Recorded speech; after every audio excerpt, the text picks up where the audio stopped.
Good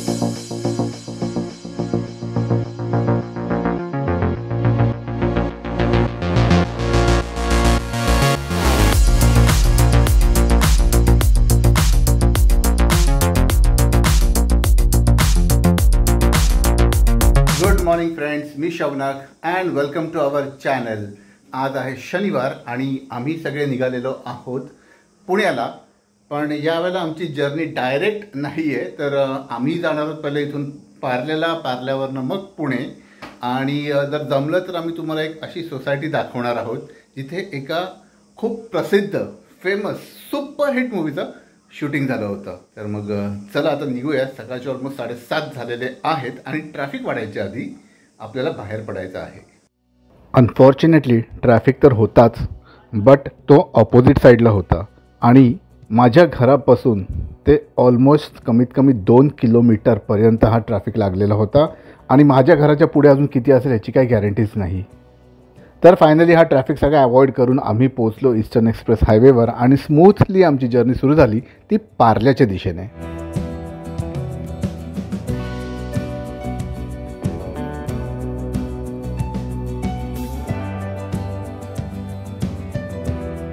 तर जसं मी म्हणालो होतो की आम्ही वाया पार्ले जाणार आहोत. तर आता आम्ही पार्ल्याला आलेलो आहोत आणि इकडची तुम्हाला एक सोसायटी दाखवतो जिकडे एका सुपरहिट मराठी चित्रपटाचं शूटिंग झालेलं आहे. तर हीच ती सोसायटी ज्याच्याबद्दल मी म्हणत होतो, रामानंद सोसायटी पार्ल्यातली.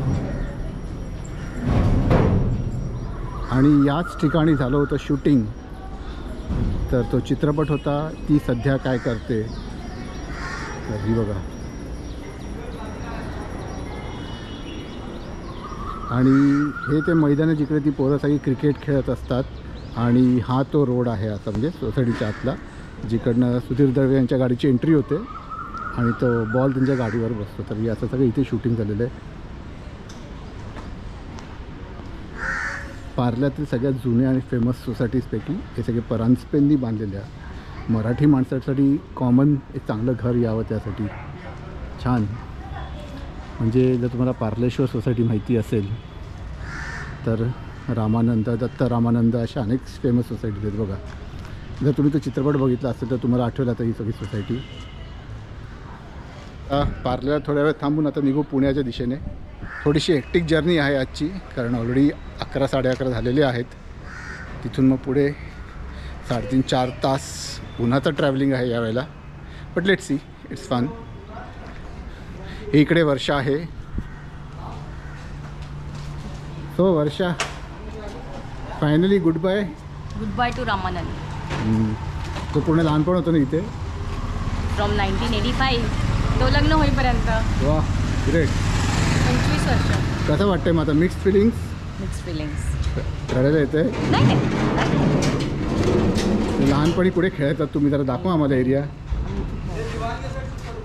अच्छा, आता इकडची कार पार्किंग आहे. ते आम्ही डब्बा, ऐस लंगडी, क्रिकेट, बॅडमिंटन सगळं खेळायचो. ही आमची 1 नंबर. आता पुणे. हां, आता आई बाबा पुण्याला शिफ्ट होत आहे, सो माझं माहेर पुण्याला शिफ्ट होणार. पार्ले ते पुणे या वेळेला या जर्नीचा छोटासा पॅच, म्हणजे जिथे सायन्स पनवेल एक्झिट आहे, तो पॅच माझ्यासाठी नवीन होता. त्यामुळे गुगल मॅप्सच्याच मदतीने मी तिथपर्यंत पोचलो.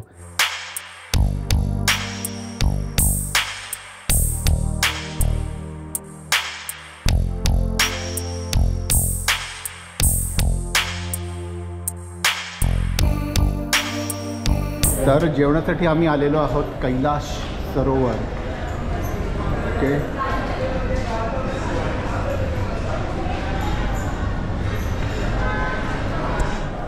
एक्सप्रेस हायवेला ना हे नवीन AC रेस्टॉरंट ओपन झालं आहे. मे बी बरेच दिवस झाले, बट आम्ही फर्स्ट टाईम तिकडे येतो. बघूया आतमध्ये कसं आहे. सो दिस इज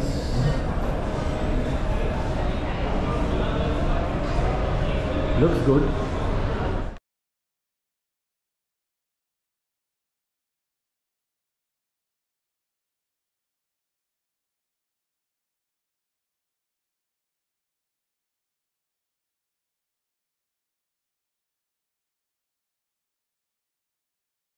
तर स्टार्टर्समध्ये आहेत पनीर चिल्ली आणि व्हेज मंचुरियन.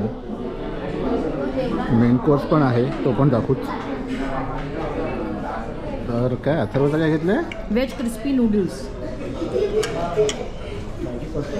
हां हो हो ठीक आहे. हां मी देतो तुला. हो लागणार आहे सांगतो.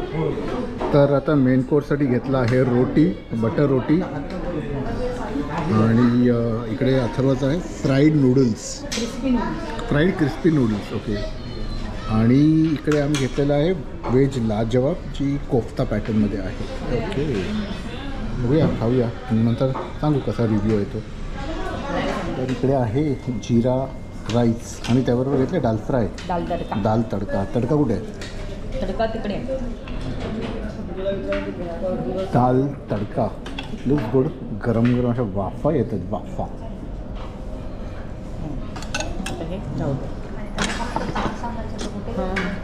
तर एकंदरीत फूड क्वालिटी वॉज ओके.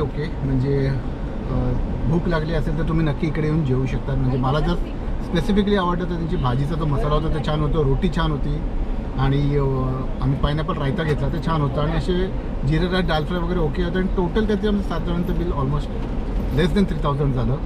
आणि अगेन डिपेंड्स तुम्ही काय आयटम्स ऑर्डर करतात ते.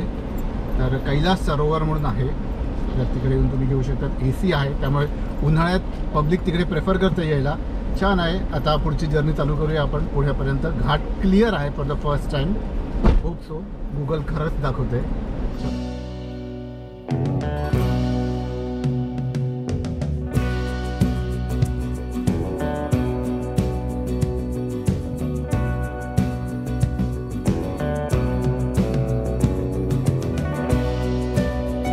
पोटभर जेवण झाल्यानंतर आम्ही आमची जर्नी पुण्याच्या दिशेने पुन्हा एकदा सुरू केली.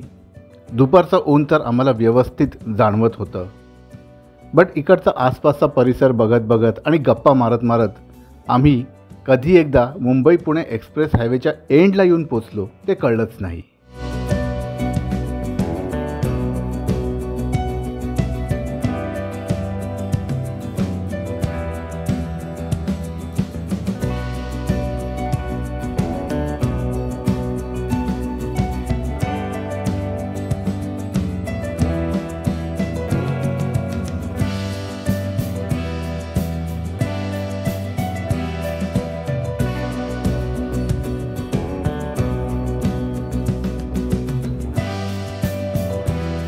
तर डे 1ची जर्नी कन्क्लूड केल्यानंतर डे 2ला आम्ही आमची सुरुवात केली ती या कढी समोस्यापासून. एक नंबर होती ही डिश.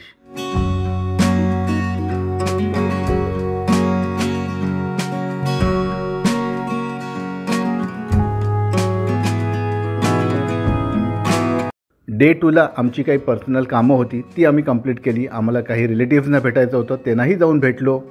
या व्यतिरिक्त या डे 2मध्ये असं विशेष काहीच दाखवण्यासारखं नव्हतं. त्यामुळे आम्ही नंतर सकाळचा दुपारचा काहीच पार्ट रेकॉर्ड नाही केला. बट संध्याकाळी आम्ही जेव्हा पुण्याहून पुन्हा एकदा मुंबईच्या दिशेने निघालो, एक्सप्रेस हायवेवर सूर्यास्त होतानाच्या आधीचा जो काय काळ होता, ज्याला आजकाल आपण गोल्डन आवर म्हणून सुद्धा ओळखतो, तो खरंच बघण्यासारखा होता. आणि त्यातले काही क्षण आम्ही तुमच्यासाठी टिपलेले आहेत.